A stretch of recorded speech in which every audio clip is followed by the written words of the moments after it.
Ok, Jorge, ya estamos de nuevo por acá.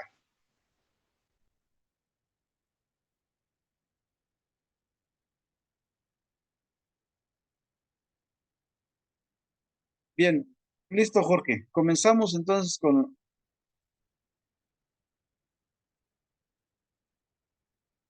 aquí esta parte donde nos quedamos hoy.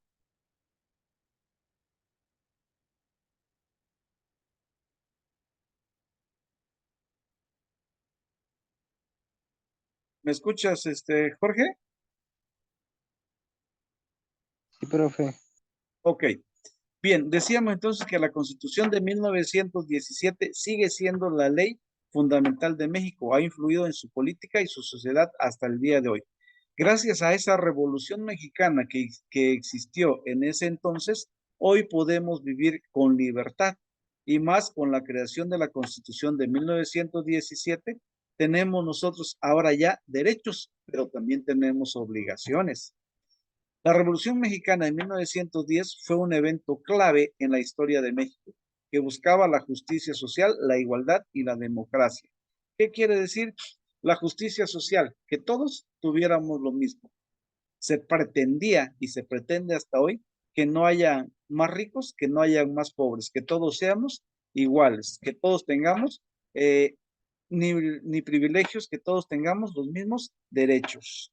Eh, Igualdad, que todos seamos tratados de igual manera, es decir, que no haya beneficios para el rico ni el pobre sea tratado mal. A pesar de los desafíos y los conflictos que enfrentó, su legado perdura en la identidad y el sistema político de México.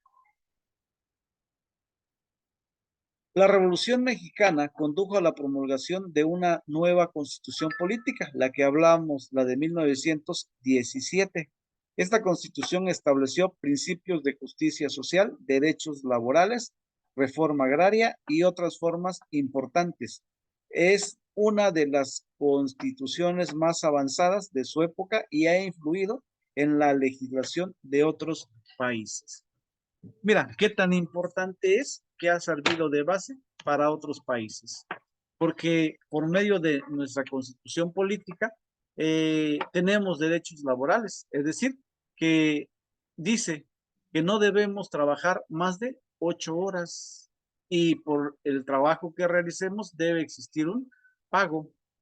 Si nosotros trabajamos más de 8 horas, nos podemos quejar y pueden castigar al empleador porque nos está haciendo trabajar más de lo debido. Reforma agraria, la repartición. Me imagino que tus papás o tú o tu familia tiene terrenos y tiene un documento donde especifica que es dueño legítimo de tantas hectáreas que en un momento dado por la necesidad tú puedes vender al precio que tú consideres justo y tienes un documento que avala que tú o tu familia son los poseedores de ese terreno. Mas, sin embargo, anteriormente no existía. Era el dueño, era una sola persona y no podíamos nosotros vender el terreno porque únicamente lo teníamos prestado, arrendado, como comúnmente se le denomina. Reforma agraria. La revolución impulsó una reforma agraria que buscaba la redistribución de la tierra de grandes terratenientes a campesinos y comunidades indígenas. ¿Qué quiere decir esto de la redistribución? Significa que a cada uno le iba a tocar una parte de esa gran extensión, tanto a campesinos como comunidades indígenas. ¿Por qué campesinos? Porque eran los que van a trabajar la tierra. ¿Y por qué comunidades? Porque es donde nos íbamos a sentar, donde íbamos a formar una comunidad. ¿De dónde eres, Jorge? ¿De dónde eres originario? Eh, de la Rivera Agustín Iturbide. Agustín Iturbide, municipio de Copainalá. Pues fíjate, ahí en Sí. Agustín Iturbide, para que se pudiera crear Agustín de Iturbide, precisamente desde en aquellos tiempos tuvo que existir una comunidad, le dieron una parte de terreno para que ahí fuera el asentamiento, para que ahí pudieran vivir, que posteriormente se empezó a comercializar, se volvimos otra vez a caer en el mismo problema de que fuimos acaparando, que el rico es el que más, el que puede y el que tiene más terrenos, y si quieres te vendo una parte para que puedas construir tu casa. Pero en aquel entonces, después de la revolución y con la constitución, se dio, se cedieron los derechos, se les otorgó una parte a cada una de las personas y se otorgó una extensión para poder tener el asentamiento, el lugar donde vamos a vivir todos, ¿verdad?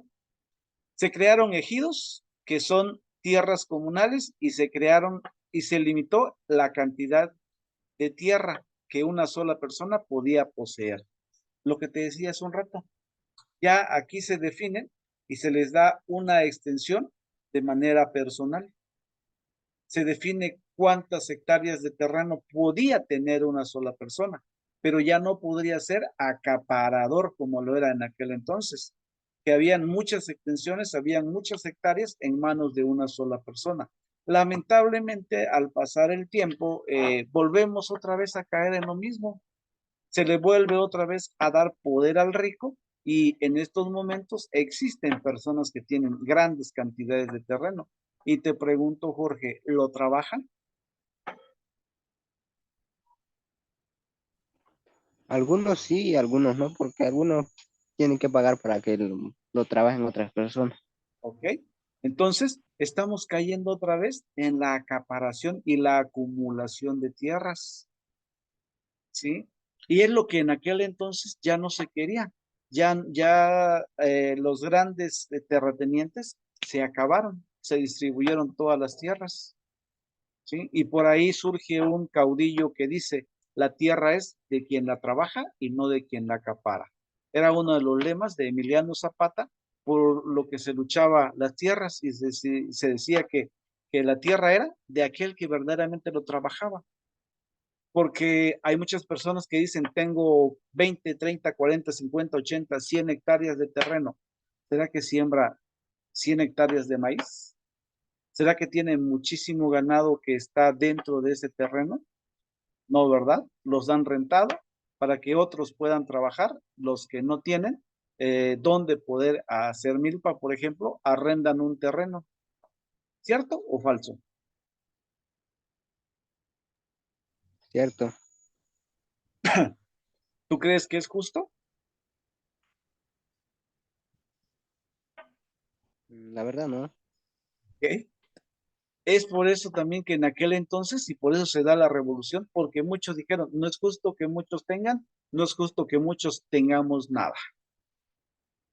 Luego surge otro detalle más, que es la nacionalización del petróleo. En México descubren que hay petróleo.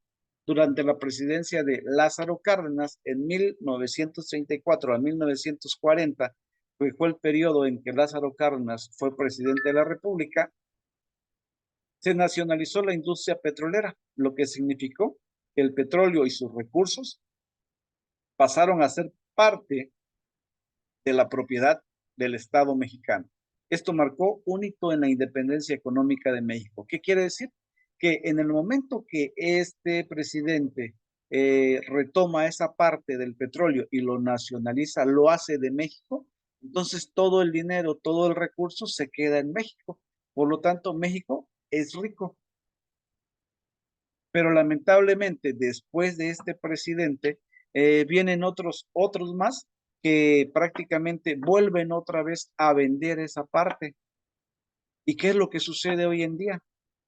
Tenemos petróleo, pero no nos corresponde. Le corresponde a los países de primer mundo, como Estados Unidos, por ejemplo, que mandamos todo el petróleo para allá o llevan ellos el petróleo, lo procesan y nos lo regresan ya en combustible. Y nos lo vienen a vender. ¿Cuánto cuesta hoy el litro de gasolina? Por ejemplo, la premium está casi 26, 27 pesos, cuando somos nosotros los que lo producimos. Ah, pero hoy en día surge un presidente de la República y dice, vamos a crear refinerías para que el petróleo lo refinemos, lo transformemos y sea combustible para que así sea un poco más económicos para los mexicanos.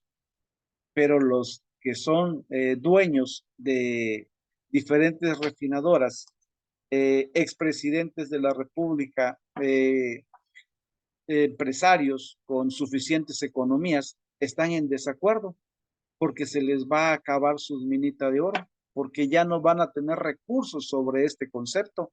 Entonces dicen, está haciendo mal las cosas.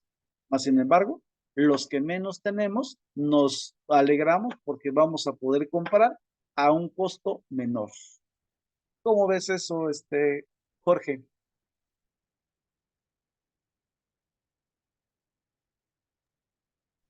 Pues estaría bien. ¿Qué es lo que tenemos que hacer entonces? Cambio de ideología, es decir, pensar de forma diferente, analizar la situación. Si alguien me dice, es que fulano de tal está bien porque el color del partido tal es el mejor, pues hoy en día tenemos que analizar, tenemos que buscar beneficios para todos, no para uno solo. Muchas veces al hacer una acción o una actividad política, nada más se benefician unos cuantos. Ejemplo, en la actualidad hoy en día empiezan ya los futuros candidatos a diferentes niveles, para gobernador, para diputados, para presidentes municipales, que ya hay cambio el próximo año. Entonces ya empiezan a aparecer ahí figuras y dicen, te doy lámina, y hay una persona que se dedica a promover el voto en cada una de las comunidades. A veces es quien se queda con todos los recursos. Si le dan 10, reparte 5 y 5 se quedan guardaditos en casa. ¿Eso es justo? ¿Hay una repartición No, equitativa? No, ¿verdad? Entonces tenemos que analizar no. cuál es la mejor opción, quién será la mejor opción, bajo ciertos criterios de quién es, de cómo se relaciona con la sociedad, etcétera, etcétera. ¿Por qué? Porque si la Revolución Mexicana sirvió para eso, no podemos dejar atrás todas esas personas que pelearon para que nosotros pudiéramos tener una libertad y una libertad de democracia, que significa libertad de poder elegir a quien nosotros consideremos será el mejor presidente, desde el municipal hasta la república.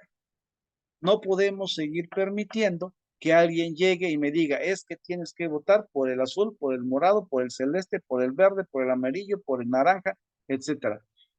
A todos les podemos decir, sí, muchas gracias por su invitación, pero yo sé por quién voy a votar. ¿Por qué? Porque tenemos que ejercer la democracia. De eso se trata. Por eso hubo un pleito en la Revolución Mexicana. Por eso ellos pelearon para que nosotros seamos libres. No podemos seguir permitiendo hoy día de que sigan controlando, de que unas cuantas personas quieran venir y controlarnos y decirnos qué vamos a hacer y por qué lo vamos a hacer, si tenemos la libertad de pensamiento y la libertad de actuar.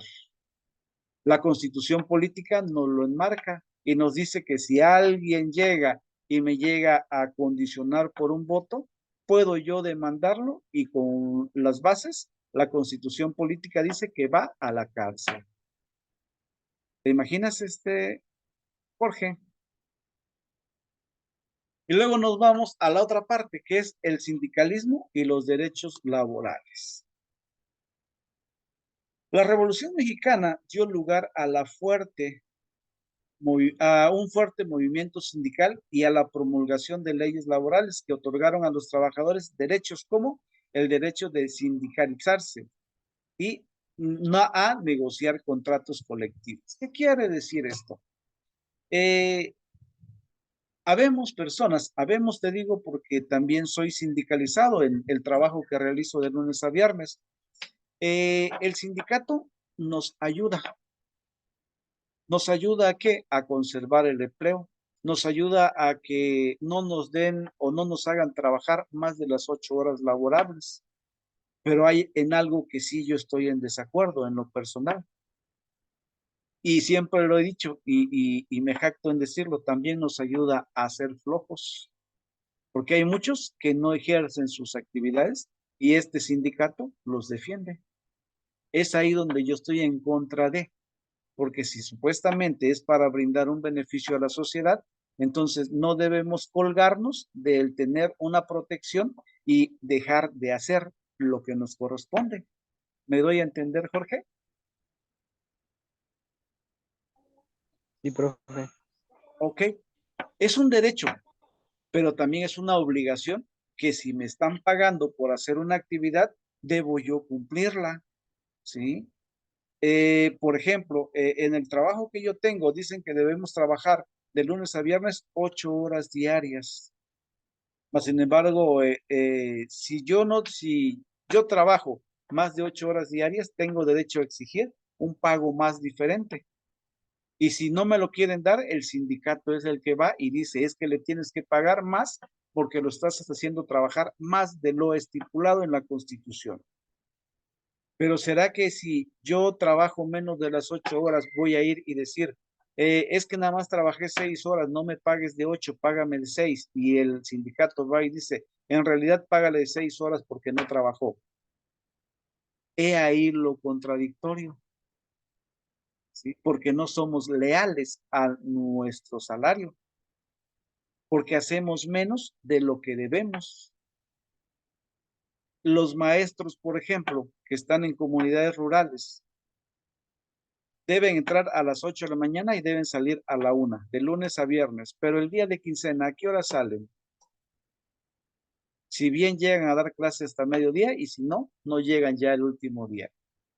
O estaba mal la carretera, o ya es hora de que yo viaje, agarro mi mochila y me tengo que salir a las 12:30 cuando debo terminar a la 1.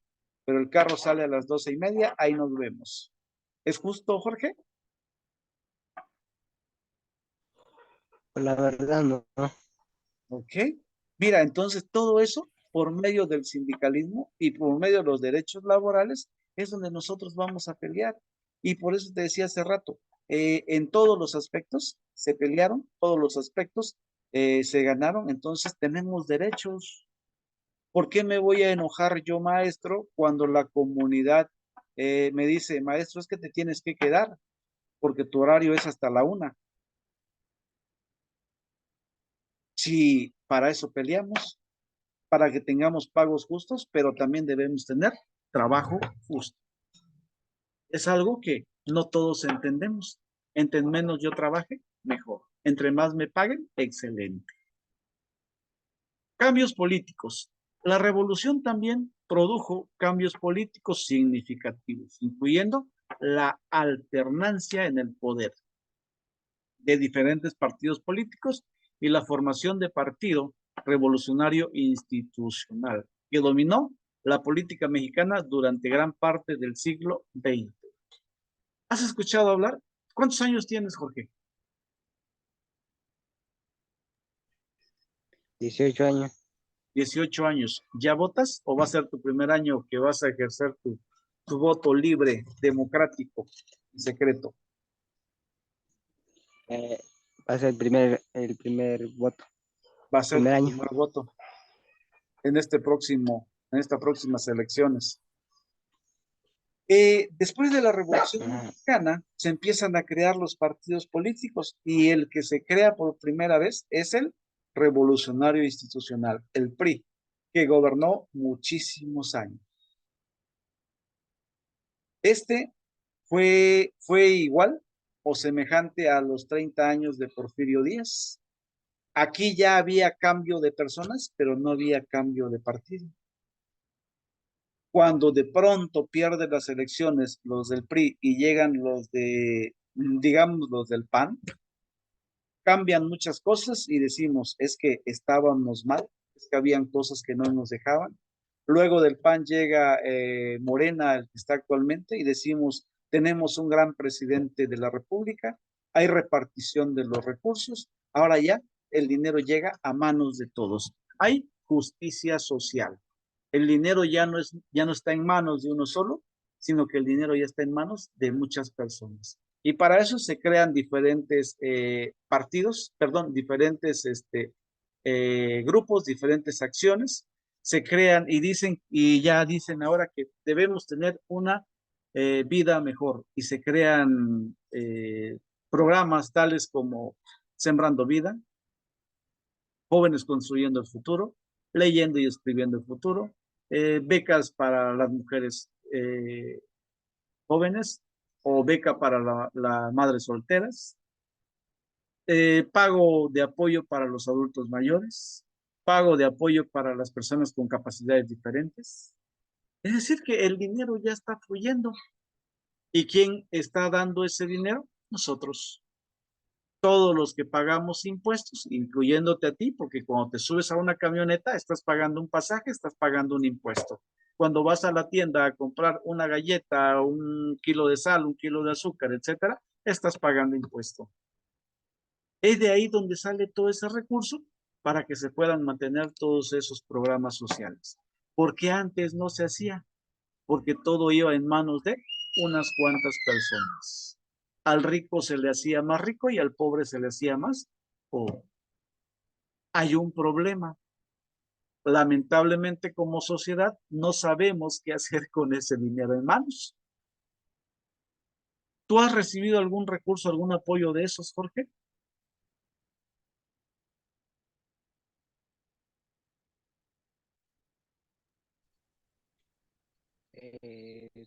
¿Cómo cuáles? Jóvenes construyendo el futuro, por ejemplo, o sembrando vida.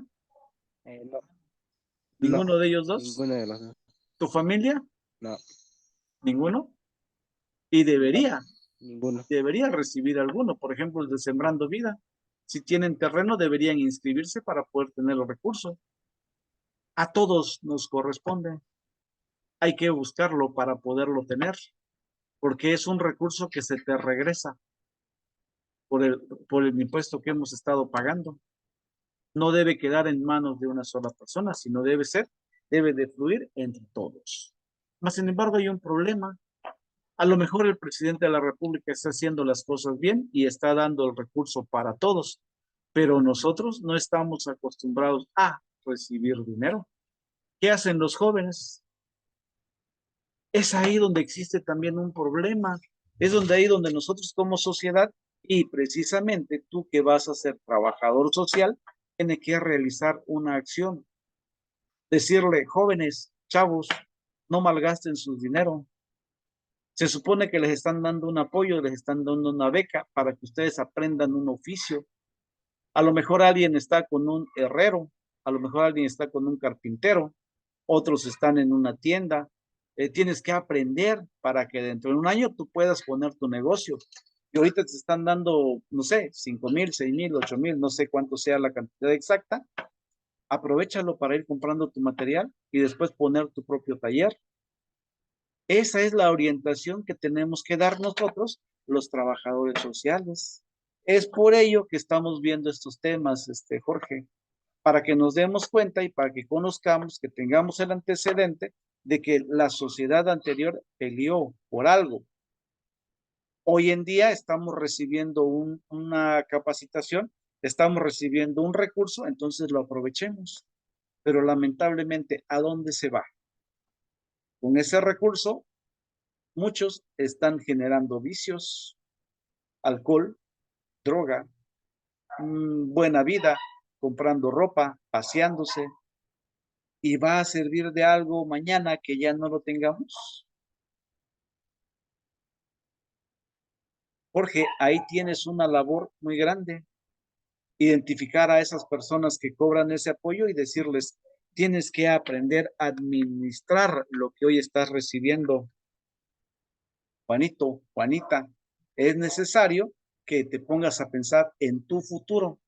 Hoy tienes 17, 18 años, hoy tienes 28, 29 años, mañana vas a tener 40, 50, ya no vas a poder trabajar.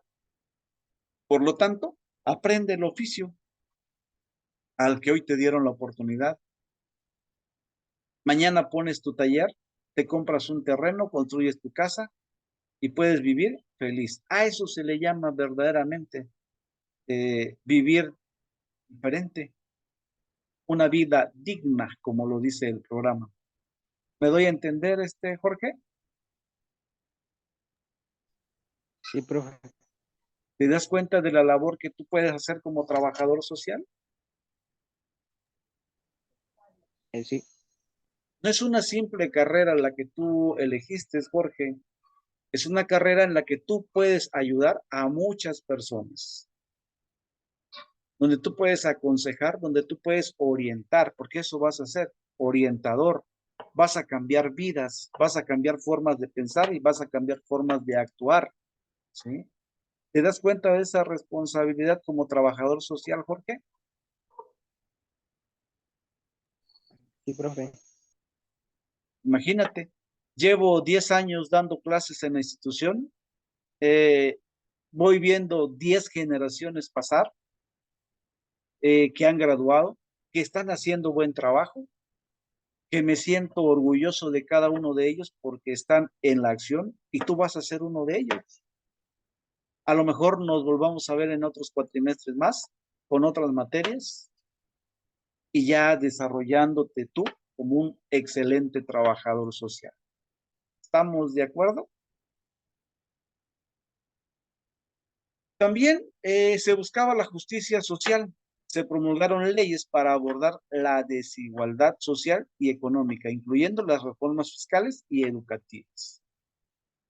Oh, sorpresa, Jorge es rico, Jorge tiene mucho dinero, por eso estudia en una escuela particular, porque se crearon escuelas de gobierno para todas las personas que no tienen dinero. ¿Cierto, Jorge, o falso?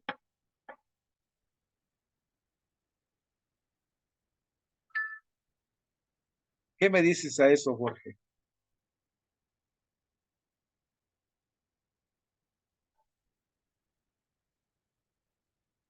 ¿Cómo las cosas cambian? Las escuelas que se crearon para beneficio y para apoyo de la sociedad que menos tiene, hoy es ocupada para los que más tienen. Y los que tienen una economía más baja están en escuelas particulares porque tienen el deseo de superarse, porque tienes que trabajar de lunes a viernes y estudiar sábados y domingos, o en este caso, en línea, porque el deseo de superación está, pero las formas de acceder a las universidades de gobierno no están a nuestro alcance.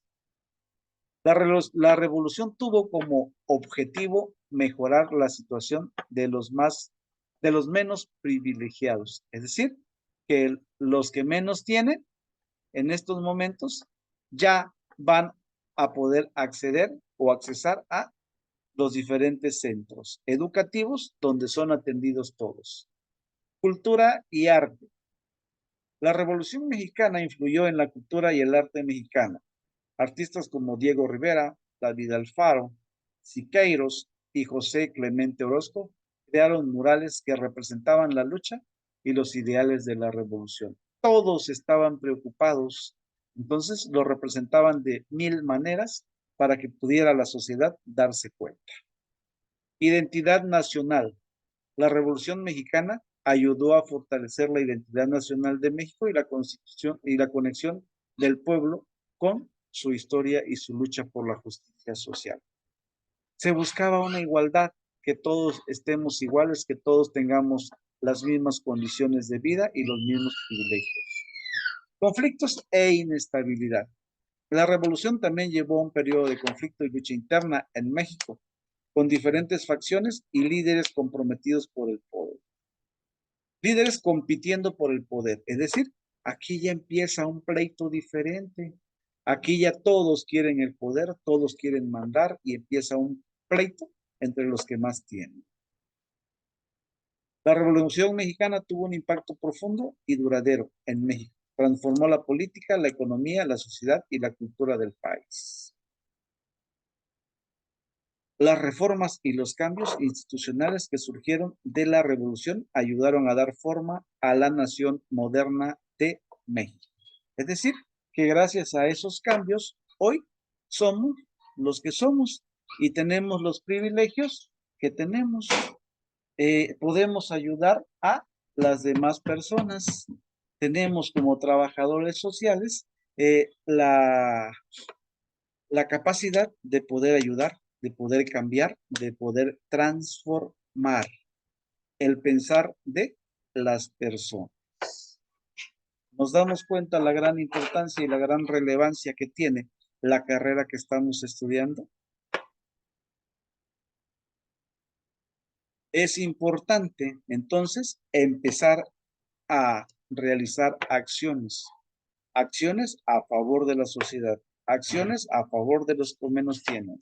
Acciones a favor de los que no necesitan. Bien, hasta aquí concluimos entonces con la actividad del día de hoy. Aquí se terminan nuestras clases de hoy. Voy a subir el video para que ustedes puedan tener acceso a partir del día de mañana. Chequen la plataforma, verifiquen las actividades que les dejé, realicen las actividades, por ahí se marcan tiempos, dice que hasta el 9 de diciembre, pero no dejemos hasta el último las actividades, vayamos realizándola y me la van enviando para que yo se las pueda ir calificando y vayan teniendo ya sus calificaciones en plataforma poco a poco, para que no nos confiemos. Bien, feliz tarde. Nos vemos en la próxima clase en Zoom el próximo jueves.